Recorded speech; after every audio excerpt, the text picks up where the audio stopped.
एक शिष्य अपने गुरु के पास आया और पूछा, गुरु, लोगों को खुश रहने के लिए क्या चाहिए? गुरु ने पूछा, तुम क्या सोचते हो?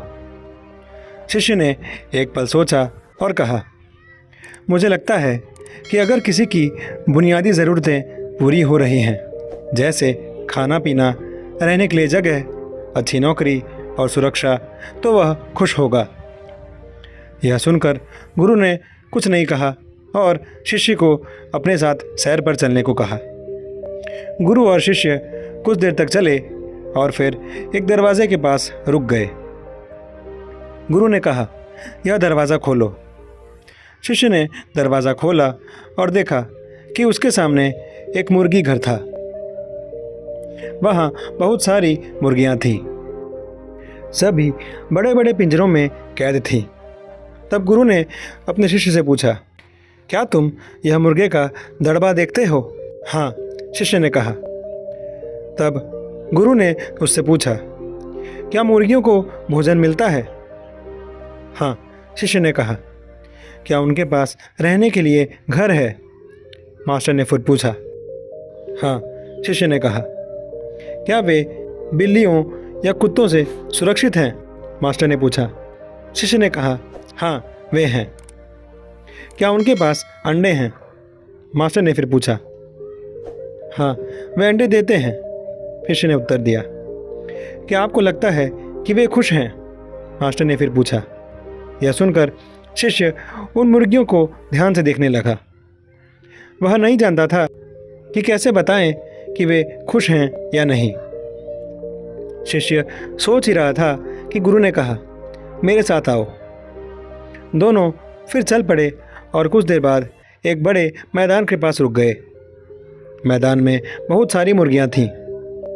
वे न तो किसी पिंजरे में कैद थीं, न ही उन्हें खाना खिलाने वाला कोई था। वे स्वयं भोजन खोज रहे थे और एक दूसरे के साथ खेल रहे थे। मास्टर ने पूछा, क्या ये मुर्गियां खुश दिखती हैं? शिष्य को यह प्रश्न थोड़ा अजीब लगा और वह सोचने लगा, यहाँ का वातावरण थोड़ा अलग है। यहाँ मुर्गियाँ प्राकृतिक तरीके से रह रही हैं, खा पी रही हैं और स्वस्थ दिख रही हैं। तो उसने दबी आवाज़ में जवाब दिया, हाँ, शायद। गुरु ने कहा, बेशक ये मुर्गियाँ खुश हैं। फिर मास्टर ने आगे कहा, मुर्गी घर में मुर्गियों के पास वे सभी चीज़ें हैं जो आप सोचते थे कि खुश रहने के लिए आवश्यक हैं। उनकी बुनियादी ज़रूरतें जैसे भोजन, पेय और आश्रय सब कुछ है। लेकिन क्या वे खुश हैं? नहीं, वे नहीं हैं। जबकि खुले में घूमने वाली मुर्गियों को अपना भोजन खुद ढूंढना होता है, रहने के लिए जगह ढूंढनी होती है, अपनी सुरक्षा खुद करनी होती है, लेकिन फिर भी वे खुश हैं। क्यों? शिष्य बोल नहीं सका।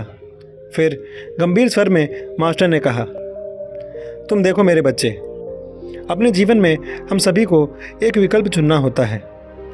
या तो हम पिंजरे में बंद मुर्गियों की तरह रह सकते हैं, एक ऐसा जीवन जहां हमारा अस्तित्व नहीं होगा, या हम खेतों में उन मुर्गियों की तरह रह सकते हैं जो जोखिम उठाकर और अनंत संभावनाओं की खोज करके एक स्वतंत्र जीवन जी सकते हैं। आपने मुझसे खुशी से जीने के तरीके के बारे में पूछा, तो यहाँ मेरा उत्तर है, आप केवल सांस लेने या जीवित रहने से खुश नहीं रह सकते। खुश रहने के लिए आप में ज़िंदगी को खुलकर जीने का साहस होना चाहिए। शिष्य और गुरु की कहानी हमें सच्ची खुशी और हमारे जीवन में हमारे द्वारा चुने गए विकल्पों के बारे में गहरा सबक सिखाती है। वास्तविक खुशी केवल भोजन और रहने के लिए सुरक्षित जगह जैसी बुनियादी ज़रूरतों से नहीं आती है, बल्कि सच्ची खुशी स्वयं बने रहने, चुनौतियों का सामना करने और जीवन में अनिश्चितताओं से निपटने में है। मुर्गियों की तरह कुछ लोग अधिक सुरक्षित और पूर्वानुमानित रास्ता चुन सकते हैं, जबकि अन्य वे हैं जो फ्री मुर्गियों जैसा जीवन चुन सकते हैं, जिसमें अधिक जोखिम और अन्वेषण शामिल है।